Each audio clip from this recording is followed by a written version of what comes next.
صحابہ کہتے ہیں وہ بدر کا میدان جہاں پر 313 تھے اور اس طرف 1000 تھے، اس طرف روزے کی حالت میں تھے، اور جن کے پاس لڑنے کا ساز و سامان بھی پورا نہ تھا، جن کے پاس نیزے بھالے تیر اور تلوار بھی پورے نہ تھے، جن کے پاس سواریاں بھی پوری نہ تھی، لیکن ان کے پاس ایمان تھا، ان کے پاس رسول اللہ صلی اللہ تعالیٰ علیہ وسلم تھے۔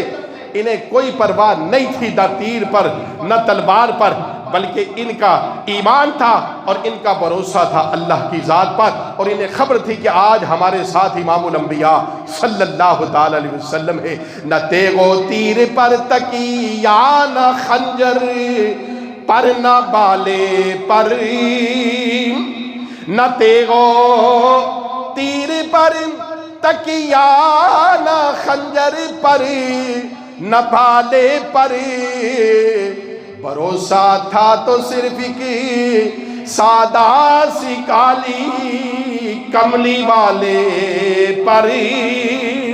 انہیں معلوم تھا کہ ہمارے ساتھ امام الانبیاء ہیں، اور جہاں اللہ کے رسول ہیں پھر ہمیں کیا تکلیف ہے۔ صحابہ کہتے ہیں ابھی جنگ ہوئی نہیں، جنگ کی ابتدا نہیں ہوئی۔ اللہ کے محبوب صلی اللہ تعالیٰ علیہ وسلم اپنی انگلی مبارک سے بدر کے میدان میں نشانی لگا کر بتا رہے تھے، صحابہ سے کہہ رہے تھے اے میرے غلاموں سنو، فلاں کافر یہاں مارا جائے گا، فلاں سردار یہاں قتل کیا جائے گا، فلاں یہاں واصل بجہنم کیا جائے گا۔ صحابہ کہتے ہیں ہم دیکھ رہے تھے، حضرت انس رضی اللہ کو تعالیٰ عنہ کہتے ہیں ہم دیکھ رہے تھے جہاں امام الانبیاء صلی اللہ تعالیٰ علیہ وسلم نے جس کافر کی نشانی بتائی تھی فلاں فلاں جگہ قتل ہوگا، اللہ کے محبوب صلی اللہ تعالیٰ علیہ وسلم نے جس کے مقتل کی جگہ بتائی تھی، قتل گاہ بتائی تھی، جس کا نام لیا تھا، ہم نے اس کو اسی مقام پر قتل ہوتے ہوئے دیکھا۔ اللہ اکبر۔ اور میرے آقا علیہ الصلوۃ والسلام اللہ سے مناجات کر رہے تھے، اور رب فرما رہا تھا وَلَقَدْ نَصَرَكُمُ اللَّهُ بِبَدْرٍ وَأَنْتُمْ أَذِلَّةٌ فَاتَّقُوا اللَّهَ لَعَلَّكُمْ تَشْكُرُونَ۔ اللہ فرما رہا تھا کہ اے امام الانبیاء صلی اللہ تعالیٰ علیہ وسلم کے غلاموں، لَقَدْ نَصَرَكُمُ اللَّهُ، اللہ نے تمہیں فتح اور کامیابی عطا فرما دی، بے شک تم کامیاب ہوگے کس وقت؟ جب تم قلیل تھے، اذلہ تھوڑے تھے، کمزور تھے، اللہ نے تمہیں فتح اور کامیابی عطا فرمائی۔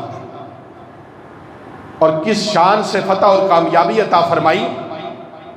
صحابہ کہتے ہیں امام الانبیاء صلی اللہ علیہ وسلم کے لیے ہم نے بیٹھنے کے لیے، آرام کرنے کے لیے کھجور کا چھپر بنایا۔ آپ صلی اللہ تعالیٰ علیہ وسلم وہاں آرام کر رہے تھے، اللہ سے مناجات کر رہے تھے، اللہ سے کہہ رہے تھے اے پروردگار عالم یہ قلیل جماعت آج اگر پسپا ہو گئی، پروردگار عالم قیامت تک تیرا نام لینے والا کوئی باقی نہ رہے گا۔ اے مولا فضل فرما، اے مولا کرم فرما، جس مدد کا تو نے مجھ سے وعدہ کیا تھا وہ مدد آج مجھے عطا فرما۔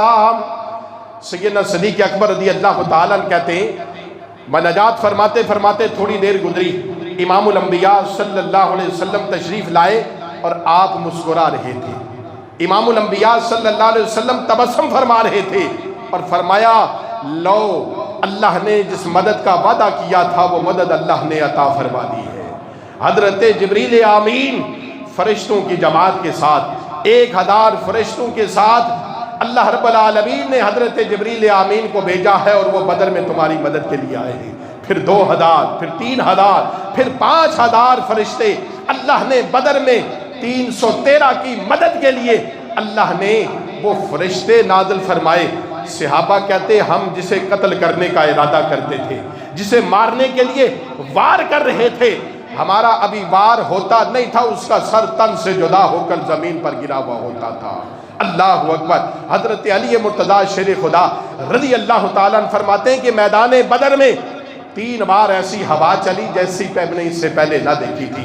ہر ہوا پر فرشتے جبرائیل، میکائیل، اسرافیل فرشتوں کی جماعت کے ساتھ بدر کے میدان میں اتر رہے تھے اور اللہ کے محبوب کے غلاموں کی مدد کر رہے تھے۔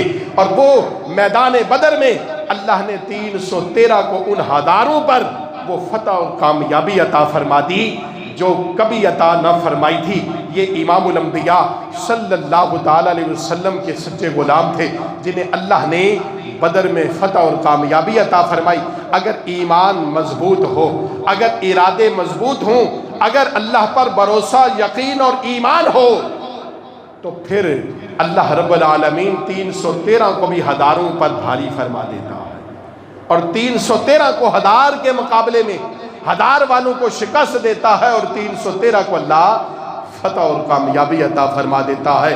اللہ تعالی ہمیں اس ماہ رمضان المبارک کے مہینے کے روزے رکھنے، نمازیں پڑھنے، صدقہ اور خیرات کرنے کی ہمیں توفیق عطا فرمائے۔